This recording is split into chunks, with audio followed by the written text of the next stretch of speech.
Pakistan cricket board chairman Mohsin Naqvi نے new York میں ہونے والے روڈ شو میں بڑا اعلان کیا۔ پی ایس ایل 11-26 مارچ کو شروع ہوگی، فائنل 3 مئی کو ہوگا۔ پہلی بار فیصل آباد میں پی ایس ایل میچز کی نمائندگی کی جائے گی۔ پی ایس ایل کی 2 نئی ٹیمز کا اعلان اب 8 جنوری کو کیا جائے گا۔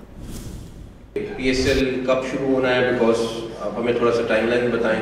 I can tell you one thing کہ انشاءاللہ تعالیٰ P S L 11 will start on 26 March, تو بالکل قریب ہے، اور فائنل ہمارا پلان ہے 3 مئی کو انشاءاللہ۔ فیصل آباد کا اسٹیڈیم اور حیدرآباد کا stadium, again we are working on those 2 stadiums also. Faisalabad تو اس دفعہ پی ایس ایل ہونے جا رہی ہے انشاءاللہ تعالیٰ، اور حیدرآباد کا process will be taking over that stadium also.